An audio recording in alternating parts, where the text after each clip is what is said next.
Heyo.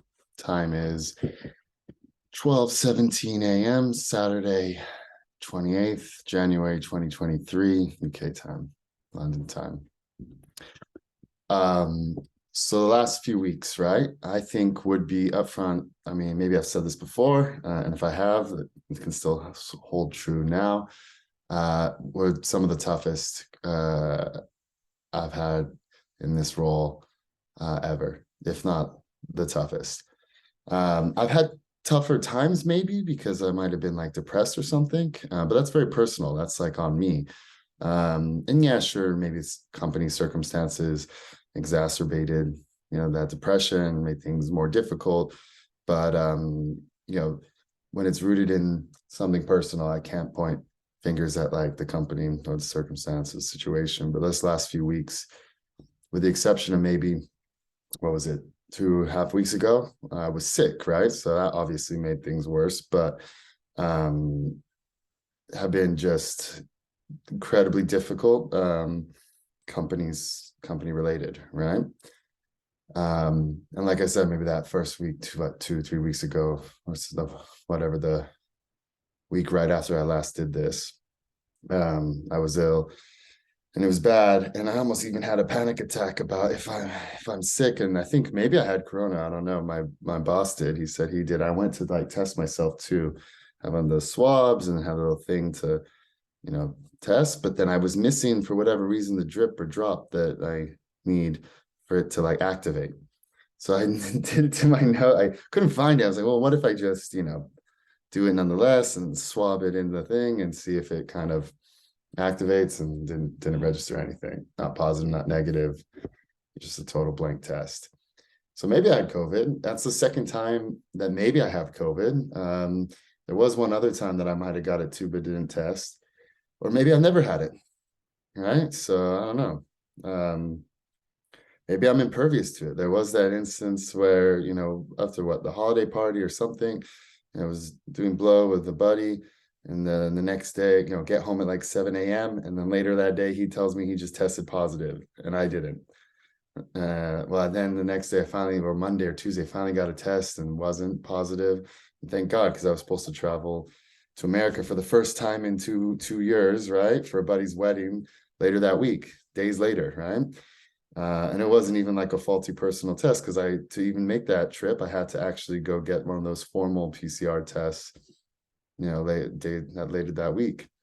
So if he had it, then he definitely had it when we were, sharing a bill up our nose and snorting up as hard as we could together. And I somehow didn't get it. That's crazy coincidence, uncanny, kind of lucky. And thank God for that, because I'm so glad I was able to go to that wedding. Oh my God. I mean, I wouldn't have known what I missed if I missed it, but knowing what I would have missed, having been able to make it, oh my God, like, I'm so glad I was able to go. I had like a panic attack then too, like about, not a proper panic attack. I don't think I've had a real panic attack. I gotta like take a step back on that, because people always say they're depressed. I think everybody gets depressed, right? But there is another level of like a real depression, right? Similar with like bipolar, right? Everybody, a lot of people, when I say I'm bipolar, say they think they are too. And I think it's all, it's all spectrum. But it's not fair to me to say like actual panic attack, because I've actually never had a real panic attack. I've heard how they are, and like I've never quite had that, but thank God, I guess. Just like I've never really had a migraine. Like I know I had horrible headaches, but I know I've never had, like, as migraines been described to me, that, right, as bad as I've heard it can be. I've had horrible headaches, but I wouldn't say I get migraines. But anyways, right? So what made this last few weeks especially difficult? So I left off this last one saying that I'd pick up the thread on like the interview I had with my first ever report, who after 3 years of reporting to me finally left. That exit interview was civil, was good, it was positive, it was, I think, constructive. And I said I'd pick up on that thread. But since then, I've had a chance to actually inherit her accounts. And oh my God, she's worse than I thought she was. I'm just gonna come out and say it. Let me come in hot and just vent. because it's really hard for me to vent like this and anyone else. The only other person I could is my boss, you know?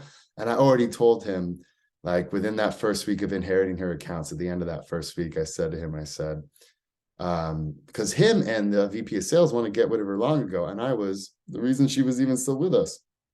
I was the one like dragging my feet on firing her, and ultimately not.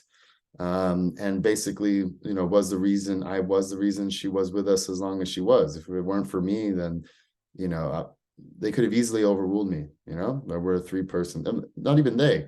Yes, we're a 3-person exec board, but the CEO could easily say, boy, like, we're just doing it, you know, and didn't.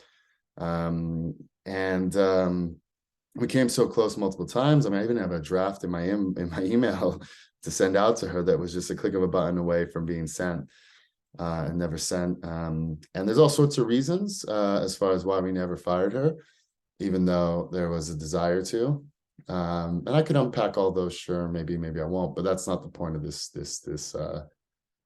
right now, you know. And if anyone's listening to any of these, I mean, it's threaded in all of these that I've done. Not every single one, but there's a constant thread about this employee, right? That weaves in and out of these that I've been doing, you know, since lockdown. So, yeah. So inheriting her account, I'll just use one like concrete example, but there's countless. But I'll use one concrete example just to anchor, maybe 2 examples just to anchor kind of like the context of like just how bad it was. So in the first week I take over, and mind you, right, there's a 1 week kind of you know, what's supposed to be a transition week between her and the new hire we made. And that was, I even negotiated with her. I said, look, if you just stay long enough to like transition, like, you know, minimum a week is what I said, right? Ideally kind of like at least 2, but minimum just a week, right? Like all the team was eligible for this team bonus that I promised kind of in September. So when things weren't looking good, I said, look, guys, if we just achieve X, which wasn't even my goal at the beginning of the year. Like, it's a little less than what the goal was at the onset of the year, but it would still represent a good number. I'm just gonna say 110%, you know, NRR, right? If we achieve that, guys, like everyone gets a 2K bonus, right? I didn't even run it by my boss. I just committed to it, right? And at that point, we weren't, it wasn't looking like we would, right? Obviously, otherwise I wouldn't have like, you know, thrown that extra incentive out there. And then ultimately we hit it, right? And but the deal was I've gone a long time from committing it to finally telling my boss about it for whatever reason. I mean, usually we meet like every Friday. It's not like there weren't plenty of opportunities for me to tell him I told him this, right? But then for whatever reason, and it's not that I was avoiding it, right? I wasn't hiding it, but like for whatever reason, just I didn't raise it, right? You know, until kind of it was upon us, right? Until it was clear that, you know, we hit it, right? And then he was really good about it, right? So yeah, sure, but like pending like in the investment coming through. Okay, cool, clear, right? But that works for the existing team. They're very understanding of that. Like once the money posts, that extra bonus I promise you guys you'll all get, but not, you know, prior to the investment posted, just so we're clear. So, you know, at that time, ideally, I said, like, maybe, you know, hopefully maybe the invested round closes in December and you guys can get it in January. That didn't happen. Then it's like, okay, well, hopefully it closes here in January. You guys can get it at the end of January, but no promises. Even then I hedged, right? I was like, you know, if, you know, like maybe, hopefully, right, it does, and you guys could. But if it doesn't, right, it'll just keep rolling over until the round closes, and then you guys will get it. But what does that mean for the employees that put in their notice, right? Well, technically what it should mean, right, is that if you're not here to collect the bonus, right, when the bonus is paid out, you don't get it, right? Maybe, right? There's the other element of like her MBOs. So MBOs get paid out, variable pay gets paid out at the end of the month following the end of quarter.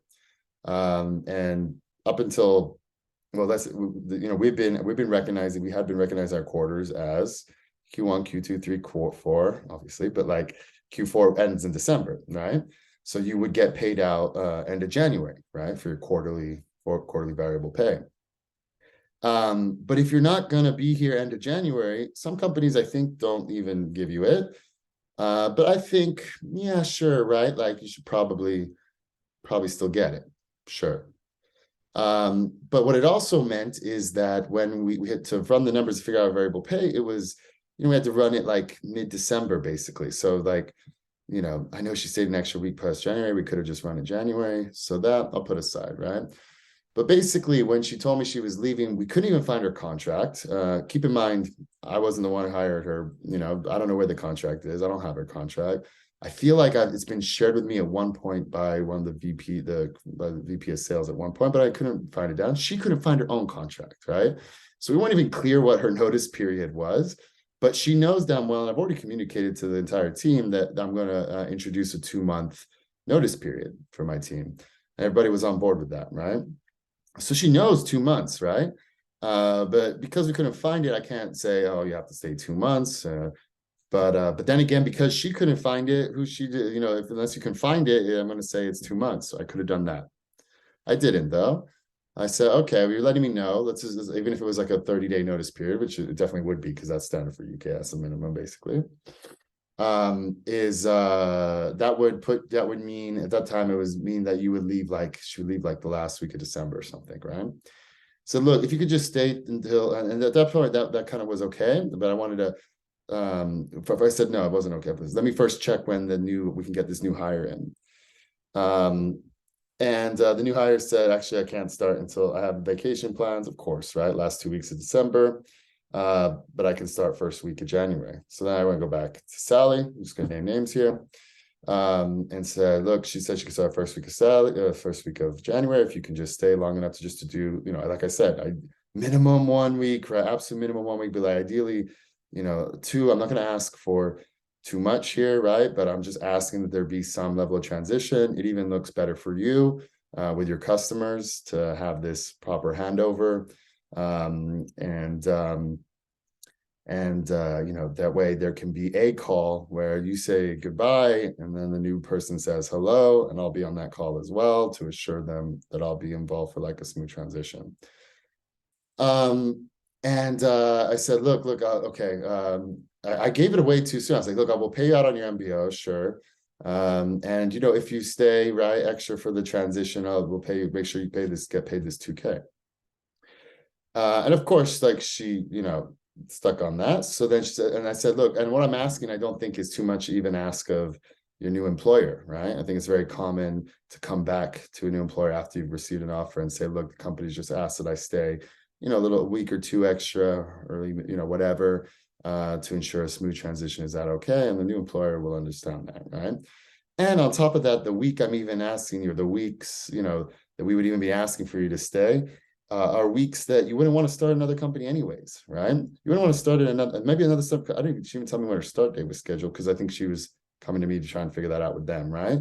But you wouldn't really want to start another company like 3rd week of December or 4th week of December. Nobody's even there. They may not even bring you on then, right? So that may even be an option.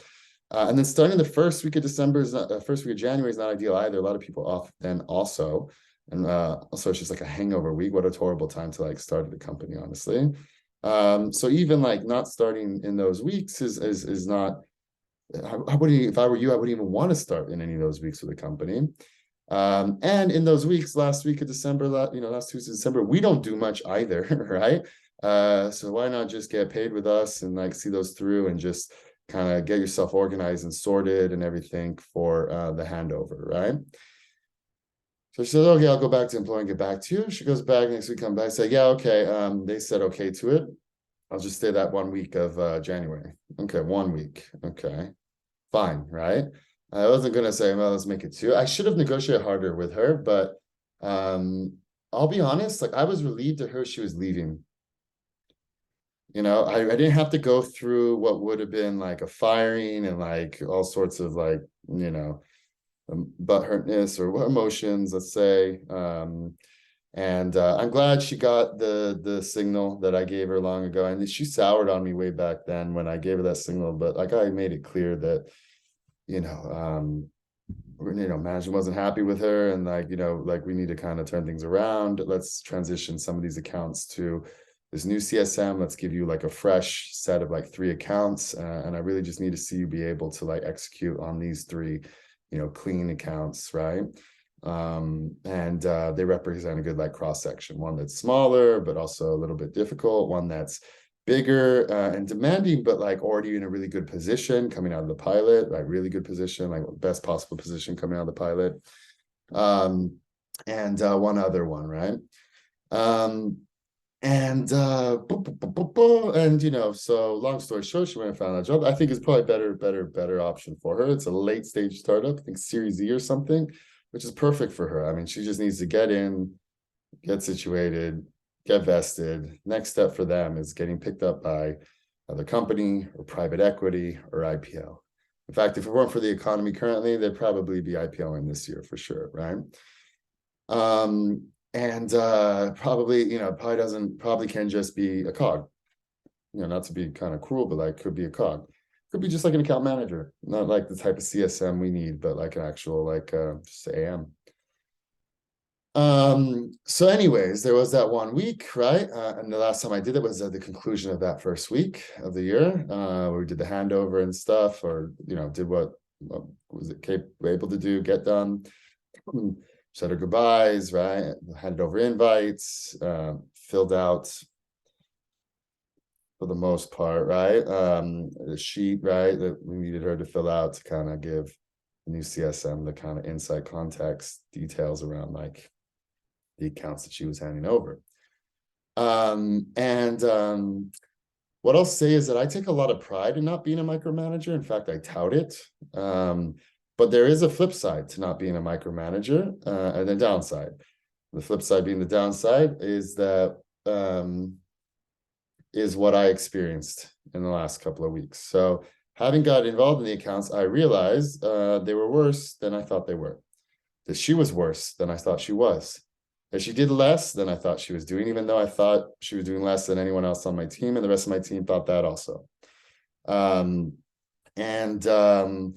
I was legitimately surprised by how bad it was, worse than I thought it was. Now, to say by no means did I think it'd be good, or did I think it'd be, even okay, actually. I knew there was going to be issues, but I didn't know. I did not suspect it was as bad as it actually was. So one example, just to give some kind of anchor example, is first week I'm into this account, and this account happens to have a new point of contact too. I don't know how long the new point of contact's been around. Not long, like we're talking weeks, not months, maybe like 6 weeks, but not like 2 months, like at most 6 weeks sort of thing. And we come in and he's saying something about us not automating German or something, right? I'm like, okay, let's take a look. And we take a look and we realize that there's you have to pre-fill a required field in Zendesk, right? Before you can automate a response that is set to solve. So if it's set to solve, the response won't even go out if the required fields aren't filled in. In looking at it, there is we are pre-filling the required field, but the required field value is Deutsch, right?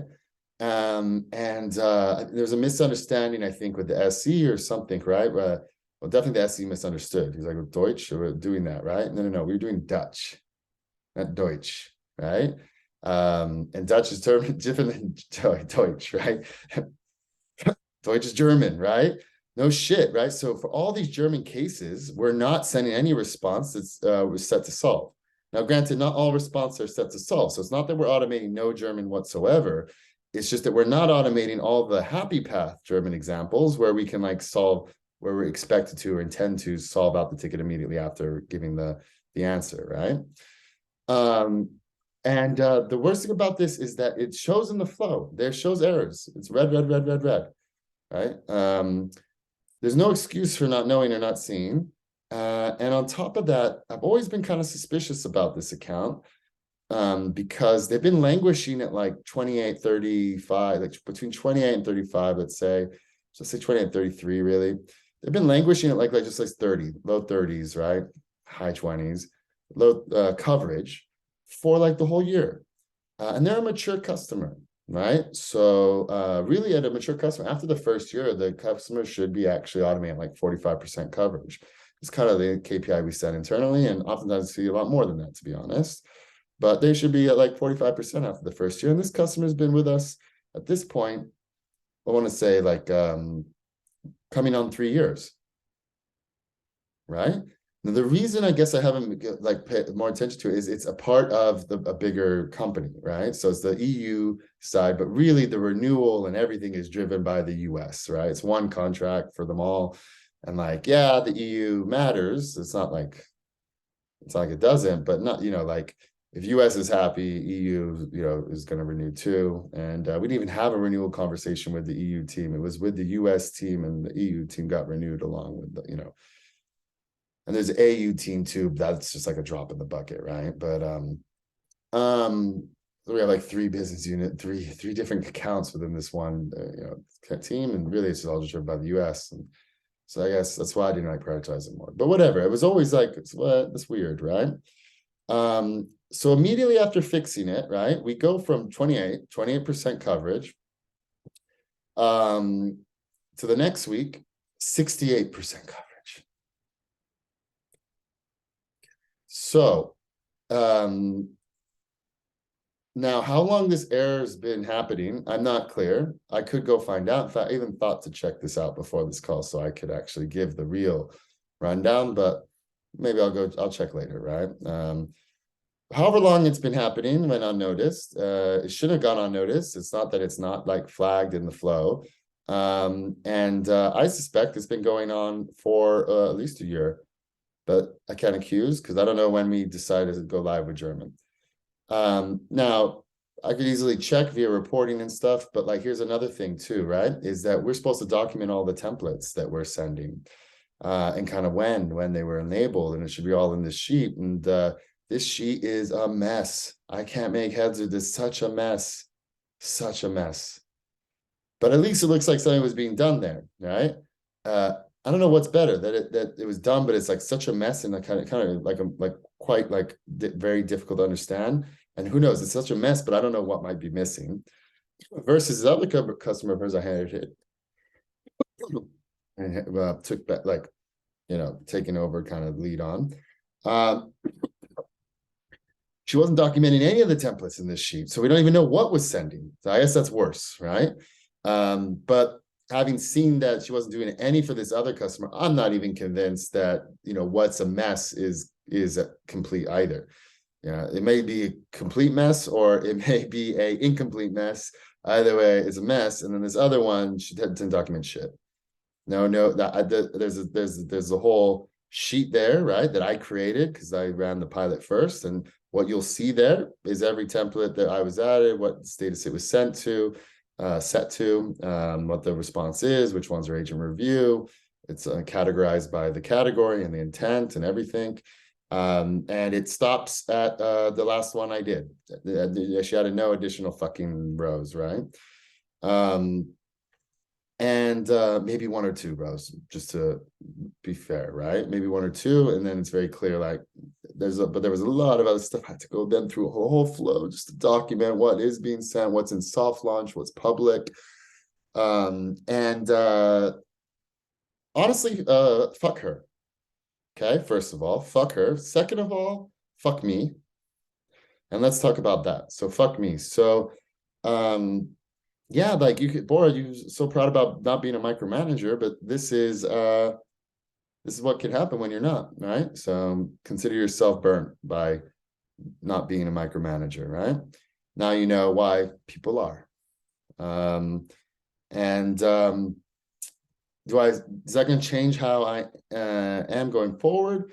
Not like hugely, but I certainly need to ensure, right, that doesn't happen again. So I came down hard on my team the following 2 weeks, right? Like I said, these are the words that came out of my mouth, right? Like, going forward, everyone absolutely needs to document the templates and the template management. We call it templates DB tab. You all have it because everything comes to me as a pilot first, right? And I'm sure a lot of you are doing it. And I know a lot of you are doing it. But it absolutely needs to be done in detail. And I've even given you an example of a new kind of format that's improved, that I expect you guys to adopt, right? And going forward, like if you guys aren't doing this template, it's a pippable offense. If I don't see it, then I'm putting you on a pip. And keep in mind, we just have a new hire. If this is the first week and second week, the second week, right, that she's with us at this point, and I'm already talking about like fireable offenses, right? Those words have never come out of my mouth on the team call in any way, right? But it's one of those things where one person ruins it for all, one bad apple sort of thing. But at the same time, like we knew she was the weakest link. Anyone on the team would have told you that. People on the team were telling me that all along. And we'll circle back to like why I let her last as long as she did. And do I regret that? In retrospect, maybe not, because in the end, she got to leave on her own accord and it wasn't this extra sourness. But honestly, given what I'm dealing with and what I'm seeing and what she left behind, that's like a burnt bridge. Sally, you left behind shit. You were not a good employee. This was established internally already. I defended you. You're the reason you were with us as long as you were is purely because of me. And I am just so disappointed and embarrassed by what I see. And even coming into these calls with the customers, I'm like, hey, I'm the boss, basically. And with Vulcan EU, for instance, like I've said, I'm honestly embarrassed by this. I apologize. Give me time. It's not something I can turn around in like a week, given like how much I'm dealing with now too, because give me time and we're gonna get this cleaned up. With the other account, finally got it cleaned up this week. Finally shared with them the templates DB. That's the one where she just wasn't doing it, adding any. But that's a little bit easier than a full cleanup. So actually, I'd rather I guess that she wasn't doing any, because then I just go in and it's like I just pick up where I left off, where it was left off with what I left her 3-4 months ago. More than that, 5 months ago, I think. And that first week after that, I said to my boss, I said, look, I apologize. She was worse than I thought she was. You're right. That said, should we let her go earlier? Maybe not. I mean, it also is one of those situations where I was trying to kind of protect the team to some degree, because we didn't hustle to find somebody, and at least this way we had somebody that was kind of brought in because another was taking maternity leave, so that was a driving kind of factor. So we actually already had somebody teed up, waiting for me to make a final offer. In fact, I even gave her like a sample offer without her name and stuff, and I said, look, I can't actually make you an offer yet, pending kind of this round and stuff, but here's what you could expect, bear with me. But then the moment Sally put in her notice, then it's emergency hire. It was like, okay, let's extend her an offer. But in that case, we were lucky that there's always somebody teed up, right? And then what makes it worse is that I'm trying to onboard this new person, it was supposed to, originally we interviewed this person so that they, could come in and replace. And she was a reference from the person that referenced her, right? Which was supposed to come in and replace her when she took her maternity leave, be her backfill. But then with Sally saying she was leaving, the strategy changed. Like, okay, come in and you'll backfill Sally. And in the meantime, I'm going to, try and find somebody else, to backfill the one that's going to take maternity leave in 1st of March, right? With us until the end of February. And that's the one now I just talked about. Like last time I did this, I did find somebody else now. So that person's special schedule will start the 6th. But the idea was in these 3 weeks, like, I would, in this leading up to that new one starting, at least I would just like help with the smooth transition of Sally's accounts to this new hire. But it's clear that I cannot transition Sally's accounts to this new hire because they're in such a sorry state. I can't even onboard this girl on her accounts because it is so badly done, and so badly documented, right? I can't point to anything and say this is how you should do it. In fact, everything you're supposed to get, right, is I can't point to like, yeah, do this, this is how you do it for, I mean, I can maybe point to another account, but like, is that really helping? Because that's another account that won't be yours anyways. I'd rather actually train you up, via your own accounts. But like, I'm looking at it and I'm like, oh my God, I need to clean this up before I even show or share or start to like try and explain. I need to understand also, make heads or tails of what the fuck are we looking at here, right? Like, so that girl's whole onboarding gets derailed. Her head's spinning a little bit, I can tell too. I mean, she's the previous company she's been at for 7 years, and it's like translation company, not tech at all. I mean, this girl's got to learn everything from square one, right? Never even use Gmail, never even use Google Calendar, never. I'm even training on things I didn't anticipate having to train on. Never mind, the situation of like, A, we don't have an onboarding process, but B, the accounts you've inherited are in such a shitty state that like I'm actually saying I'm not training you on. Let me spend the time that I would have liked to train you on, would have liked to spend training you on these accounts, cleaning up these accounts, so then I can train you on like, them after they've been fucking fixed. And then that was really bad. And then this girl's asking a bunch of questions. I'm like, dude, like it's just like, it's a mess. Let me get back to you. Let me just fix, right? Let me fix, and then we'll teach. And then on top of that, right, Sally has the gall to like, so she was supposed to get paid like the 2K, right? Like pay slip. I haven't got it yet. When am I going to get it, right? Supposed to be paid here. Today's payday, right? But what it says like by the end of January, right? But this is when we get paid, right? So when am I getting that? And she sent me that like a few hours ago, so it's fresh in mind. And like, I'm like, so yeah, she should get it, right? Said she would. We're gonna kind of get that for her, whatever. But that was for 1 week stay. 2K, okay, but sure, that's what I agreed to, right? That's on me for not. I should have agreed to that, all right? I should have said, if you stay, you'll get your MBO. Never mind the fucking 2K. And this is a 2K I'm paying you that we're not paying the rest of the team yet, right? That's just unfair. Those are actually here and working hard, right? There should have just been the MBO. I should have said, look, if you stay until the end of the month, I'll give you MBO. Otherwise, you don't get the MBO. And she would have, I'm sure, stayed.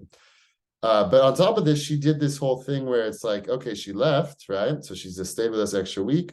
Then she started the new job, and now she's in Asia. She did the whole, I have a pre-planned vacation, right? Giving yourself a much needed break. Sure, if you feel you need a break, I guess you need a break, right? But pulled that whole, tech. It's a very common kind of thing to do in tech, right? You start a new job and immediately tell them before you start, I have a pre-planned vacation. You get your start date in, but then you get your vacation in, right? Sure, right? But while she's on vacation in Asia, I'm bitter, obviously. I'm being a little bitter old man about it. I'm cleaning up her mess. And then she's hounding me about her fucking 2K, which I should have never promised her, right? That irritates me too. But yeah, she's irritating me, but I'm irritated by myself really for having even promised it, right? And it gave away the, I'm like, yeah, of course we'll give you your MBO, and then if you stay, I'll give you extra 2K. No, I should have been like, if you stay, you get your MBO, right? 2K, never mind that, right? I mean, I could even said like that'll be paid when you'll get that if you're here when the rest of the team gets that.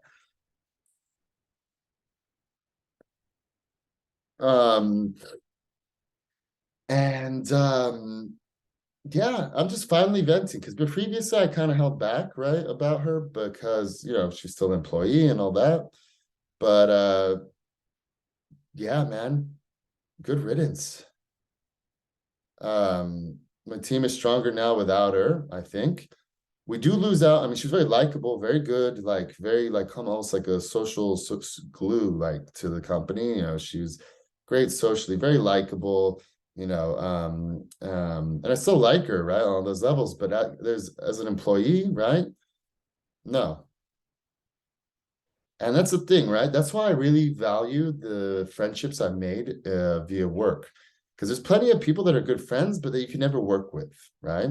or maybe once you work with them, you realize you couldn't work with them. They're not, but with coworkers to become friends, right? It's like, you could work with them. And then when you become friends, it's just like a really deep, like we can work at like many levels, right? And this girl is a good example of like somebody I think would be a great friend, is a great friend, right? But as far as like a worker, no. And plenty of people on the team fed this back to me over the years too. It wasn't just from management down. It wasn't like managers looking down and, kind of being maybe too harsh on her. Like my own team kind of fed this back to me too. And yeah, like I'm from now on, I'm just gonna fire fast for sure, right? Faster, not let something like that languish. I asked I did an exit interview with the guy, the SC, that also I didn't hire. So now everyone on my team I've actively hired, right? But he left the following week, right? And I'm not dealing with his mess, right? There's nothing there I've noticed yet that like, I mean, he was good. There's a difference, right? And I feel like I really shouldn't like talk shit about a former employee and stuff, and like, definitely haven't, right, to like the team in a explicit way like this, that's for sure, right? I think it's quite clear to them, right, when I'm saying here's the I'm using an example. This is a horrible template. If I see anything like this ever again, pippable offense. In fact, if I don't see what I've just shared with you guys across your accounts, by the end of the month, right, pippable offense, right? So they see where this is all coming from. But and they get it, and they also understand that I was very on edge the last few weeks. It's like, dude, I'm just dealing with these accounts that that need a lot of help, right? But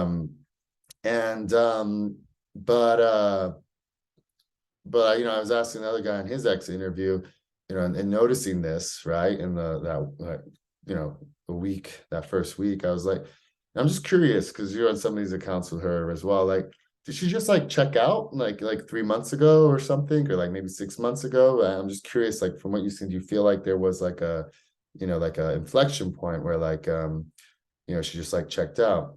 And he's very good, right? He's like, I don't know how like to answer this question, right? Like, and he's not trying to throw anybody under the bus, right? But what he said was very telling to me, and he said essentially, I haven't seen any difference. Yeah, that circle back to that first concrete example. That was like more than 3 to 6 months ago. We launched German for them for sure, or I mean, not for sure, I have to double check, but like they've been a customer for 3 years. They're in Europe. I'm sure we did German for them long ago, or maybe that field wasn't always required, right? Sure, but to go from 28% to 68% coverage, and we've been languishing at like 30% coverage for like a year. Like, dude. Yeah. So, yeah. I mean, it was a real gut check, reality check for me as well. So,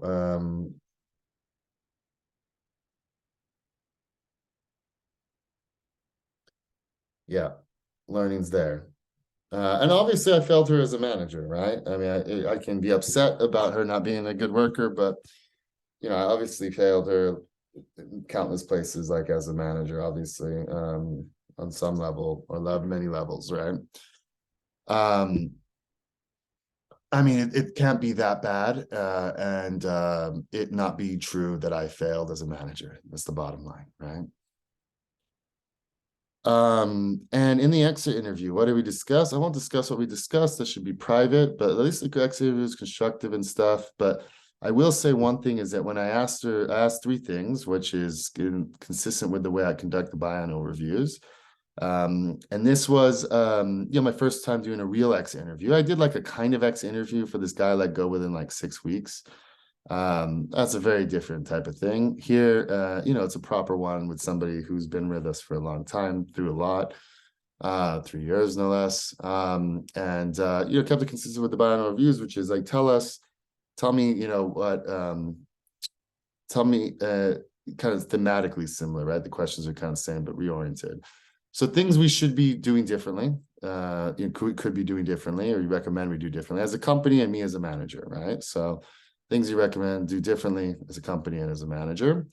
And then I want to start with that. Then I love to hear kind of things you've learned, right, over your tenure here, learnings. And then I like to hear things you'd say we should keep doing, right? Like not stop doing. Don't lose this or that, as you know, as the company grows and evolves and changes. So things we should do to change and evolve, right? Do differently as a company, but also me personally as a manager. Things you've learned. I'd love to hear the things you've learned over the years, what learnings you take away. And then what we should keep doing, not lose, right?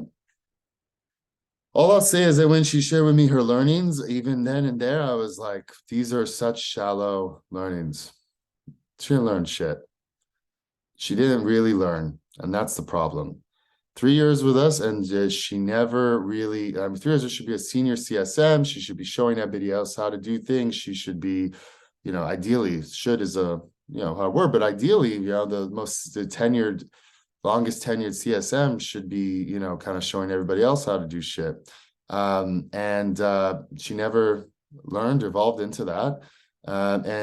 When I was looking at these flows, she was even doing the dumbest, simplest mistakes around keywords. Around keywords. That's like the first thing we learned, that we've had that we've been doing keywords since like the day one. She was still not doing it right. Like how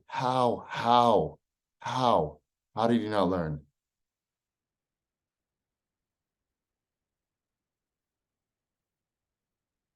What I will say also is this girl, anytime I post anything on Instagram, she's one of the first people to look at. She was just always on Instagram. It's just young girl, very social on Instagram. It's crazy, actually. It reminds me of, I used to tweet way too much at work when I was like 25, 26, working at LeanData, tweeting from work, Twitter storm from work. Even my boss commented on it. My CEO followed me and stuff, and like my boss commented on it. And I'm thinking back about it now, and like, yeah, that was like bad form. I mean, you're basically doing a tweet storm while at work, right? Yeah, definitely work wasn't my priority, right? And it obviously wasn't hers. She's about the same age I was then, so that, jives. I was constantly on Twitter, she's constantly on Instagram, I guess, or whatever else as well. And she's a social butterfly, like that's kind of where she's inclined. But so I get all that. But I mean, she didn't even do what I consider the bare minimum. And now I'm coming on really strong and hard and cruel, of course, right? I gotta kind of walk it back a bit, because she did do stuff, right? Like there was, obviously she wasn't the absolute worst. Otherwise, we would have let her go long ago, right? But she was worse than I thought she was. And maybe over time, maybe now it's kind of like shell shock sort of thing. Maybe over time I'll realize she was actually better in some ways than now I think she is. Right. So give it time, right? Right now I'm just seeing all the issues.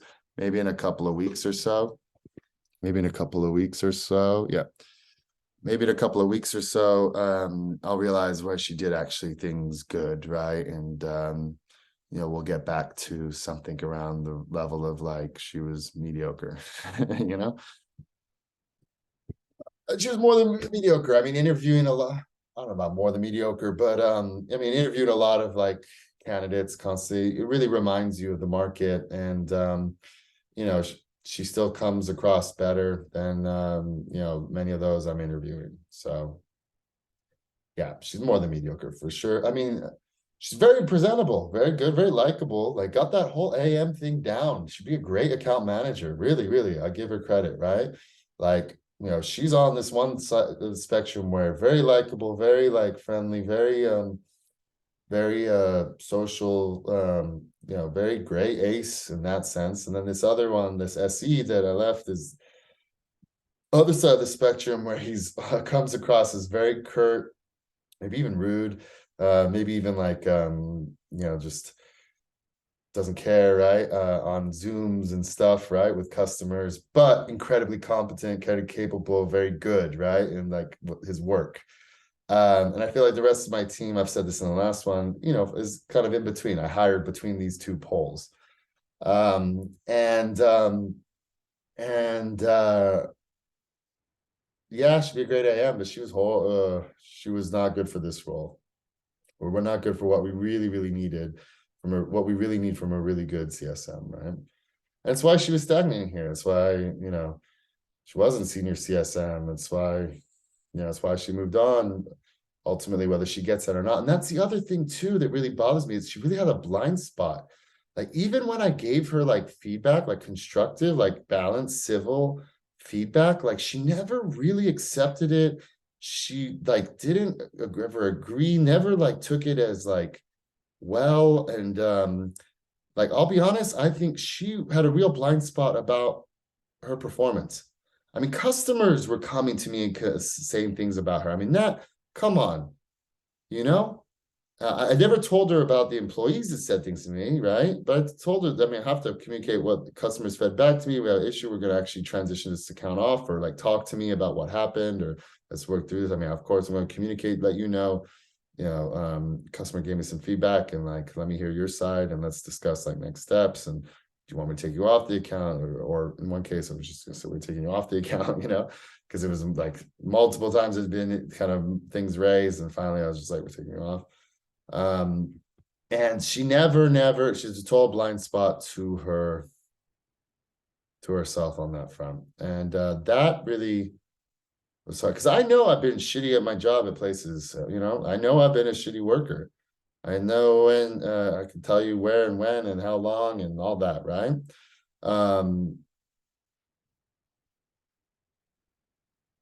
But I don't think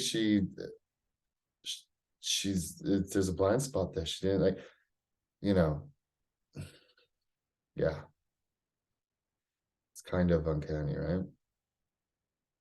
Speaking of unhealthy, I've basically killed this fucking thing. Like, if you go back to the fucking tape, right, you'll see this was once a big, beautiful, it's like up to here. Bought a nice big one, paid extra for the, fully grown. I didn't get the full, because I wanted to, because I got there's a medium, there's large, medium, small. I think small was probably even bigger than this has got, as this has died down to, right? Then there was like the medium, and then there was like a large, right? And I didn't want to get the large because I wanted to get the medium, and then, like here, and then see it grow. Because they're supposed to grow like pretty healthily, pretty fast, right? Instead, I got the medium, and it's been cut down to here, right? I'm embarrassed. I didn't manage that one well either. Damn. Maybe it is me. And that's the other thing too, is kind of dealing with a little bit of that, right? Like, I'm coming on very kind of strong and maybe even kind of spiteful about this employee, but at the end of the day, there was an element of like embarrassment and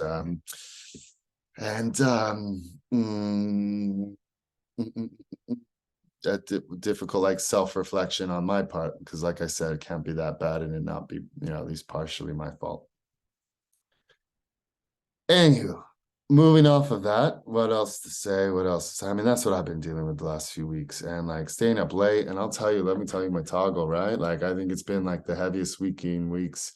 I always say this, right? But like this week I worked, I don't know, as much as I thought.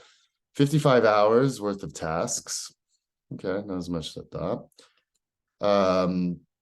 But that's 50 hours of tasks. I time it down to the second. Every cigarette I break, I take. I'm not timing that shit, right? Last week, what am I doing? Weeks? Yes. Yeah. Last week was 58 hours. Almost 60 hour, like purely works. This week it was 56, right? The week before that, right? 55. Last week, 58. So let me do this week, last week, week before that. This week, 56. Last week, 58. Week before that, 55. And then week before that, which is when she was still around, 38. 40 weeks. So that week it was just a 40-hour. Well, that week we had one day off. That week we didn't work on Monday. No, we didn't work on Monday. So it's 40-hour week, 10 hours a day. But that's still being said, right? Went from 10 hours a day to 12 hours a day after she left. And I'll be honest, it's not just that it's extra 2 hours a day I was working was attributed just to her accounts. Her accounts actually constitute for more than the 2 hours increase, right? Because I kind of dropped the other stuff, like to just basically focus on her stuff. And also because a lot of the pilots came to a close. So like, at least I was able to close out the pilots, and like it's been like basically, whereas before I was working 10 hours a day, now I'm working 12 hours a day, but a big part of that's like clean up her crap. But that's what's got to be done, and I should have been kind of monitoring more closely. I think it's okay to trust, but I've also got to validate. So the fact that I wasn't validating what I trust to be done was being done is ultimately on me. I can't now complain that like now I've got to do it because it's my fault that I wasn't checking that it was getting done. Now I just got to do it. Zooming out of that, Real Relief, now she's gone. It takes out that thorn that you can check the tape, look back to these. It's been an ongoing thread. Now every employee is one I've kind of made. Obviously the SC that left, that I didn't technically hire him. I mean, he was great. I don't know that we're a stronger team without him, to be honest. In fact, right now we're not. We lose a lot with him leaving, but we can bounce back. And now we don't have somebody that makes other people kind of, and this is true, this has been said to me, that makes them hate their job. Like if she's doing the same job I am, I like my job less. And I know that experience damn well. I'll use the example from True Baits. What was his name? Davis. Dude, there's this guy that we all worked with that everybody just like, guy was a doofus. And somebody once said to me, I forget who, but they said, look, I know who. He said to me, just seeing him work in the same job as me makes me hate myself and my job, my job and myself. And it's true kind of thing, right? Somebody just being like in the same role as you. And granted that back then we were all getting paid the same thing. We're all fresh out of college. I'm pretty sure we're all paid the exact same, to be honest. But here later in the career, yeah, you may be making more money, but they're still doing the same job you are, especially if they have the same title as you, right? Yeah, maybe a little bit more money, maybe, but like it can be very upsetting when you see somebody that's not really pulling the weight like you are, of course. And I think it can really demoralize a team. Definitely, I think creates its own type of toxicity, to be honest. And we're purged of that a little bit with her now gone. But that's not to say that a new level of toxicity can't creep into the company. There could be somebody else. There's always going to be a weak link, And as far as weak links go, I guess she wasn't the worst, right? Because at least she was very likable. She did really bring a lot to the table in terms like that social element, that being that kind of glue in the company and being very likable and stuff, right? So, as far as weak links go, she wasn't worst. But yeah. Anywho, I don't know if I have anything more to say. There's a more thing I can talk about, but I'm so fixated on this, and I really just needed to let it out and now be done with it and now move on. I mean, I've been bottling this up, right, for like a week, like trying to bite my tongue. And I just needed to vent about it. And Sally, if you hear this, I'm sorry, right? What am I sorry about? I'm sorry that I wasn't like, I guess, I don't know. I said at the interview, I gave you like a very general overarching, I said, rather than getting into specifics, I'll just say, I'm sorry and thank you, right? And she did cite one thing in the X interview. She cited this one time I made a joke, and she says you could go listen to the recording about we were in like all hands, and she was just seeing the darkness, and I made a joke of like, oh, I can only see your eyes and your teeth, right? Yeah, very kind of crass and crude joke, right? Very hack joke, right? But it was true. We couldn't see, right? Like, but yeah, she was seeing in the dark, right? Like, but still, I get it. Agreed. Not appropriate. Won't never say it again. But I will cite there is a Google commercial, right, about the Pixel phone. There's a black lady talking about a commercial. She's like, now I take pictures and in the dark, and in the past, all you would see is my eyes and my teeth, and now you can see me, right? With the Google Pixel. I mean, that's a commercial. Now, am I using the commercial as a yardstick for what's, appropriate? And is that even appropriate? Maybe a commercial? I don't know. Maybe it's okay, if I don't know. So I'll take that, right? But the fact that she cited that of all things, and that was something said like literally 9 months ago. And what are you trying to say? That I made a racist remark? Because I don't know if that's really racist. Maybe anyone out there, check me on this, right? Maybe you agree. Maybe you think it's racist. But like of all the things to bring up in the exit interview, yeah, whether it was before or after I said a general, like I think it was after even I said general kind of sorry and apology. She just said there was this one time and she cited that. I'm like, okay, but of all the things like we could have discussed that you just want to get off your chest, like that's the one that I made some remark about when you were saying that all we could see was like your teeth or whatever. That's the one. Okay, then actually, if that's the one you want to bring up, right? Then actually, maybe I wasn't as inappropriate as historically as I thought I was, right? Because that's like I don't know. That's I don't know. Somebody check me, I guess. I gotta check myself. But that's the only thing she brought up, and that was the time to lay things on the table too. And yeah, like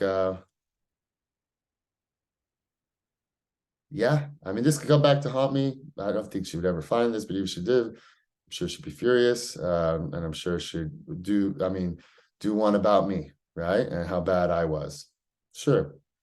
Take it. I still stand by what I said as far as how I feel right now. Like I said, maybe coming weeks, I'll come back and kind of backtrack on some of this a little bit, or rein in it. But like I'm just coming from how I feel right now. I love the girl. The girl was good to me as a friend. She was the first ever report I ever had. She taught me a lot about how I can be a better manager for sure. I anticipated, the first person I managed would have a lot to teach me, and I'd have a lot I'd have to learn with the first person. And in that sense, she got short end of the stick as far as being the first person I ever managed. And and as a manager that was like had a whole, book of business, I had to kind of individual contribute around myself. So I didn't even get to be like a real manager. Even now, I still don't feel like I'm really a real manager because I'm still consumed with pilots and stuff. Like I love to be able to finally zoom out and finally be a manager. But I think I'm 3 to 6 months from there, maybe, right? Yeah, like I had the title, but in many ways I was just like the lead for the longest time, right? When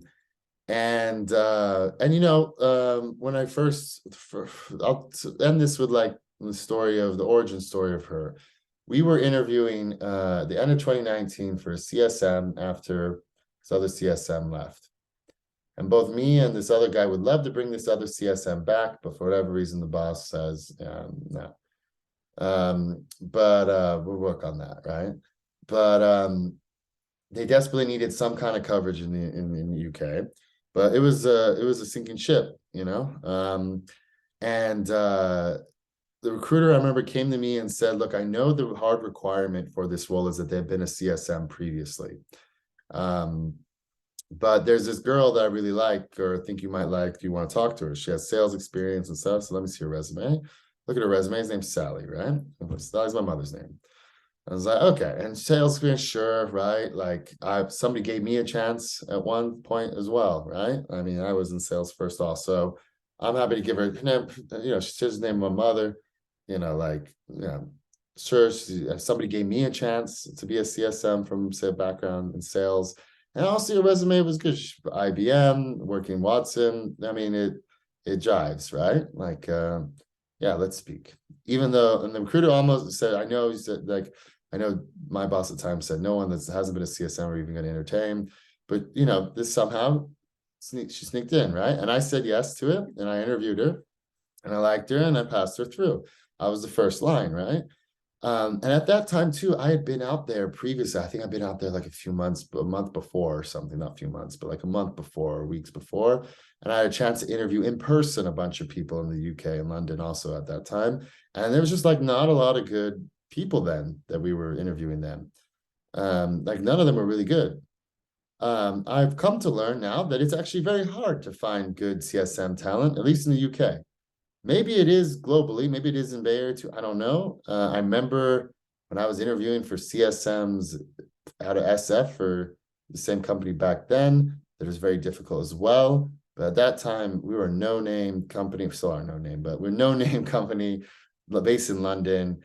I mean, I'm just trying to compete with all these other kind of companies that are also offering CSM roles that are high-flying startups, right? With money and sex appeal and hype and branding and you know, you know, numbers where the people connected know somebody, oh, I've heard of that company, right? Unheard of, right? So in that sense, there's competing, at the bottom of the barrel, basically, I bet. But it was hard then there too, but it's incredibly hard for some reason to find. Don't have a hard time with finding solutions engineers out here, but I did have a very hard time finding solutions engineers in US.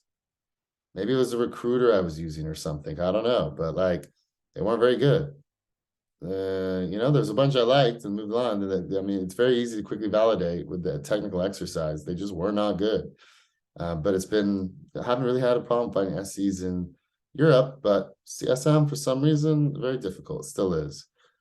And to be quite frank, like if I interviewed her now, right, maybe even if now, maybe I would have hired her because she's very presentable, comes across very well. It's very possible, right? But now we're at a place where it really is, I am looking for someone to spin a CSM. But I did make an exception with this recent hire who came recommended by this one girl who was an exception as well, but they were still in like account management, but still it's not quite the same, but still. Yeah, maybe it stands to reason that maybe even if she came to us now, interviewed her, maybe she'd actually get the job now again, actually.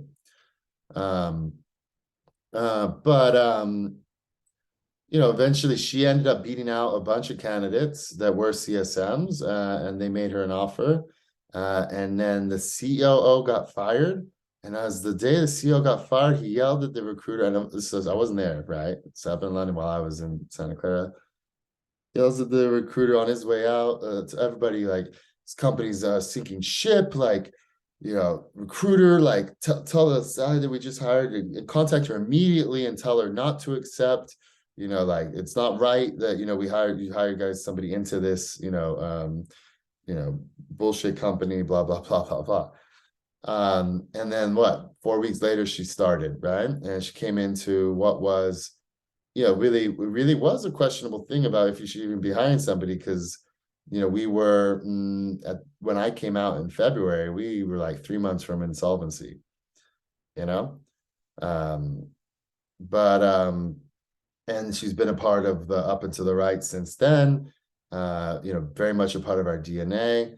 I mean, that's lasting, that lasts, and she's been a positive part in the sense of like, being just a very good kind of culture fit and culture add. I'll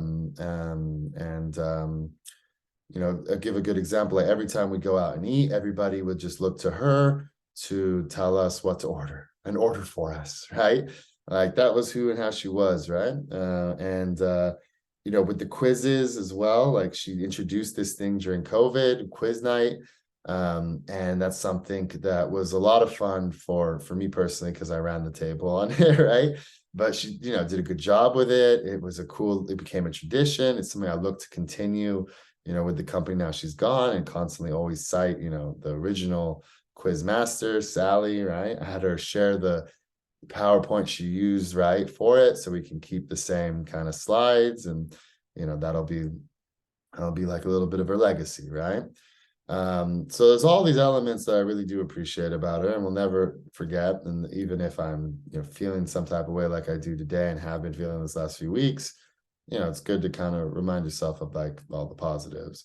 And she took me shopping once, and like, we had a good thing going, and then it did so unfortunately sour about 6 months ago. But